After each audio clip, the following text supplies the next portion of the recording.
limited viewing opportunity for the media last week. Did anything catch your eye? Yeah, it was a couple of freshmen on the defensive side of the ball. I think JaDon Blair and Madden Faraimo are two guys that can play football for Notre Dame right now. Like if they had to suit up and play Miami tomorrow, I'm putting those two guys on the field in some capacity. It just speaks to the recruiting that Marcus Freeman and his coaching staff has done on the defensive side of the ball. Yeah, it needs to get a little better on the offensive side of the ball probably, but let's face it, Notre Dame is sort of leaning into this defensive mentality. It's what got them to Atlanta for a national championship game last year. Al Golden had a lot to do with that, but I think Chris Ash coming in, he realizes that the personnel on that side of the ball, with the guys that have already been playing, your Drake Bowens, your Gabriel Rubios, Drake, yeah, like I said, Drake Bowen at linebacker at this point is all of a sudden a veteran.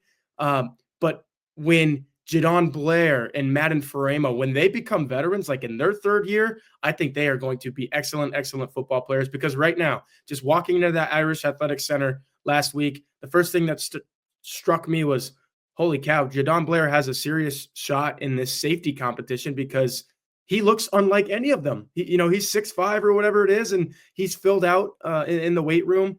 Shout out to Lauren Landau and whoever got him there on that front, because he was not looking this way when I saw him in New Orleans for the Sugar Bowl coming up on 3 months ago. It looked like a guy who needed to get bigger, and I'm like, I don't know if he could play as a true freshman. Now I do think he can play as a true freshman. And then Madden Faraimo, I knew in New Orleans that he could definitely play as a true freshman, and he looks that way now. So it's exciting times for Notre Dame on the defensive side of the ball with these guys that they're grooming to be big-time players for years to come. Okay, Tyler, let's get a hot take from you. A position battle during spring practice, your opinion might be a little different than the Notre Dame fan base. Yeah, I'm going to go with wide receiver, and I get it. Specifically, I'm talking about Jaden Greathouse and Jordan Faison versus Will Pauling. Greathouse, Faison, the two guys that came out last week in the top two. So when you're doing individual drills, the top guys out there are going to be your number one guys. And Faison and Greathouse were the first ones out there running routes. But I think a healthy Pauling, which is unfortunately not what we're seeing this spring, he's sitting out quite a few reps. This is a guy that caught 800. He had 800 receiving yards at Wisconsin. Notre Dame would long and love and yearn, like they need an 800-yard receiving guy. Pauling has already been that.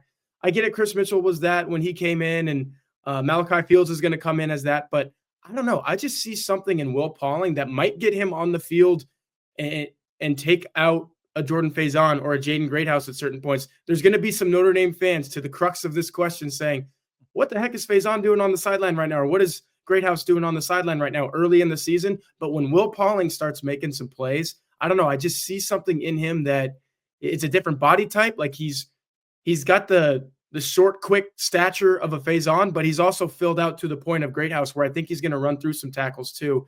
Again, he's done it at Wisconsin. I think he's going to do it at Notre Dame. And he's a guy that is not just going to be spurned down on the depth chart. I think he can make, honestly, a push to start for this football team. And if he doesn't start, he's going to get on the field more than some Notre Dame fans may think.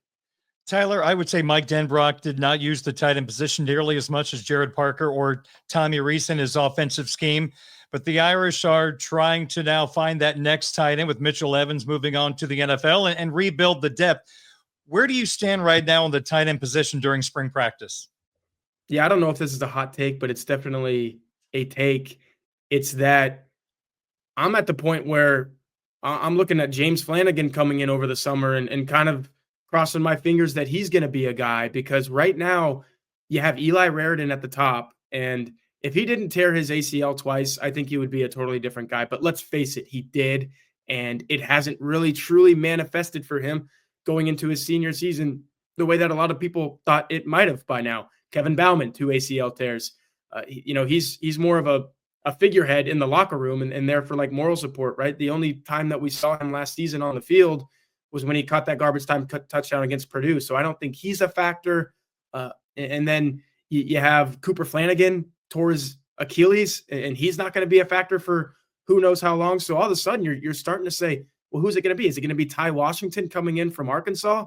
If you look at his numbers there, I mean, that's a depth piece, but I don't think he's going to be a tight end number one by any means. So you're just going up and down the list, and there's only half a dozen of these guys to begin with, and you're saying, who's it going to be? So it's not tight end you of old right now, especially with Michael Mayer being a thing of the distant past, and now Mitchell Evans also being a thing of the past. And Evans, he led the team in receptions for a team that went all the way to the national championship game. Was it the type of season that he wanted to have? No, but he still led the team in receptions. So if you take away that, I don't know what Notre Dame has there. And somebody's going to really have to step up. Maybe Eli Raridan, for everything that I just said, finally says, you know what?